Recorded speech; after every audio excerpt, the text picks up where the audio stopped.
Hello, everybody. My name is Bryan C. Dunn with Coaching in Life. That's Cal, coachinginlife.com. And we want to thank you guys for being here today. I am joined today by the Cal CEO, Barrett Ladifoga. Good morning, Barrett. Good morning, Bryan. How are you? I'm doing fantastic. And then we've got also Sheila Hurd from Mississippi, a beautiful coach with Coaching in Life. What's up, Sheila? Got it. All right. And Samantha Greider, is that it? Mm-hmm. All right. She just got married, so that's pretty exciting, but that I can't remember the name all the time. So Samantha is a wonderful coach from Arizona. How's your temperature out there? It's warming up out here. I feel you. It's nice and warm where I'm at here in sunny Southern California's high desert, that's for sure. Well, thank you guys for being here. Today, we're going to be talking about one of my focuses for coaching. I'm a functional life coach with Coaching in Life. And what that means is that I use kind of a holistic approach to helping clients attain their goals, both personally and professionally. I focus a lot on trauma, recovery, and stress and anxious feelings and the like. But we wanted to talk about just one of the areas or one of the strategies that I use to help my clients, and that is hypnosis.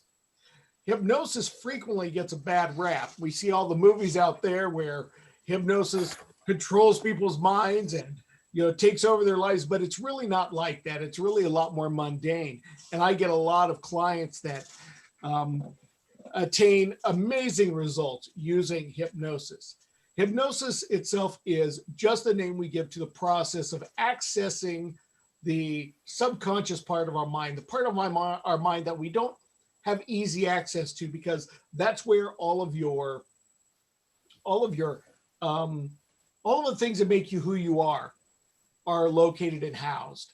Aside from your ideomotor functions, your eyes blinking, your heart beating, your hair growing, all the things that run the system are in the subconscious mind, but also your thoughts about things, your opinions, your beliefs, and your fears, your phobias, your habits. And those are things you don't want to change easily. Your conscious mind, it's pretty simple. You're driving to get pizza and you're like, I want Chinese food. We'll change our mind like that. But you don't want to do that with your political views or your social views and whatnot. So when we find ourselves in a position where we're having trouble attaining our goals, moving forward, dealing with situations, usually what has happened is it's been ingrained in our subconscious, short period or long period. And we use hypnosis to access that to help you make changes. Now, we gathered together our group of Cal coaches today to grill me, ask me questions that we think you all may want to know about hypnosis to demystify it. I will tell you the first thing is that hypnosis is not mind control. If hypnosis were mind control, I would not be living where I'm at. I would be on an island somewhere living the high life. So if I can control people's minds. So do any of you have any questions right now? I will take a question. Yeah, Barrett, lay it on me. From your perspective, why hypnosis? How did you get into it? Because it's not such a common tool in the coach world. Right. That's a great question. I actually fell in, like many of the careers I've had, I fell into hypnosis accidentally. I was working for a radio station as a producer and an engineer for the on-air psychotherapist. She did some training, and this was, it hurts to say, over 30 years ago. She was doing some basic hypnosis training, and she said, Bryan, come and do this training. And so I did the training, learned the basics of it, and then never really considered it as a career. But I used it with family and friends to help them deal with pain management or issues they had. But I went and got my master's degree and teaching credentials and everything. So when I left teaching a few years ago, I was thinking, what do I do? What am I going to do now? And I happened to be one day hypnotizing a friend for some pain management, and then it just dawned on me. I do hypnosis. That's what I do. So I expanded my repertoire, my base of knowledge at Hypnosis Motivation Institute in Tarzana, California, and I just kind of grew from there. Using it as a tool for coaching really, again, was just kind of a happenstance. I was working with my clients and I wanted to be able to help them deal with more than just the immediate issues. So I added coaching to my repertoire, as it were, and Sage Hypnotherapy and Coaching was born. And what I found is that my clients were getting even more out of it than they were just the hypnosis, or as time went on, just the coaching. It became such an invaluable tool because we can go in and make the changes you want to make and get results in a faster way, which is pretty exciting. Also, it's an underused dynamic. We all go into hypnosis every day. It's just a natural function of our mind. And so being able to access that, people who use a hypnotherapist or a hypnotist oftentimes get much better gains much faster. In fact, quite a few CEOs use a hypnotherapist periodically to attain their goals. And it's pretty exciting. Bryan, that brings up my question, actually. Who is hypnosis for? You're saying there that you work with CEOs a bit, but who's it for? That's a brilliant question right there. You know, it's funny, I don't get asked that quite as often. Technically, hypnosis is for everybody. So, you know, anybody that wants to improve their station in life, anybody that's dealing with a personal issue, crisis, trauma, anxious feelings, sadness, anger management, stress, all of these are general topics that are covered, that I cover specifically under hypnosis. But it works, pain management, anybody that's dealing with surgeries, fears, phobias. And when it comes to, and that's just the rank and file client. When it comes to the business clients, my CEOs have the same problems that you and I do. You know, they experience the same, you know, personal issues that everybody else deals with, the same stressors and the same, you know, interpersonal relationship issues and the same self-doubt issues. And what's really cool is that hypnosis is also used for innovation and motivation. In fact, Albert Einstein and Nikola Tesla used hypnosis regularly. E equals MC squared, the theory of relativity, Einstein came up with in a self-hypnosis session. Nikola Tesla, every night before bed, would put himself in a hypnotic state to do what he called power sleeping. So he could, you know, solve the problems of the day while he slept, because the subconscious mind is working 24/7. So really there's the possibilities are endless for who can use them, for what athletes use hypnosis, for focus, to attain their goals. Tiger Woods used it, Mike Tyson used it. And this is all for sports performance. Many pro golfers and award-winning teams use it. I can't think of any off the top of my head, but if you go to the Cal site, you can probably see, I've got a list of different ones. Celebrities use it for smoking and weight management, and sometimes even celebrities use it, actors use it to find their character, which is pretty interesting. Huh. Yeah. Sheila, do you have any questions about hypnosis? That brings me to the question. You said that they use hypnosis quite often. So say for instance, I have a hypnosis and I get a breakthrough. But how long would it last, or do I have to keep doing hypnosis, you know, to keep myself together? That actually is a very good question. Once we change your perception, ostensibly it's changed. But like with everything, practice makes permanent. So hypnosis is just another tool to get what you want. The misunderstanding is that you're going to come see a hypnotist and then boom, right overnight, one session, you're going to, your issue is going to be solved. Sometimes it's going to take a few sessions. And since I can't make you do anything you don't want to do, if you don't really want to change, there's nothing I can do to make you change that behavior. That said, once we make that change, once we reinforce that, it's a change in your mind. It's just the new way of being. So unless you have outside forces that are pushing you back towards that old habit, which very well may be, that's life, right?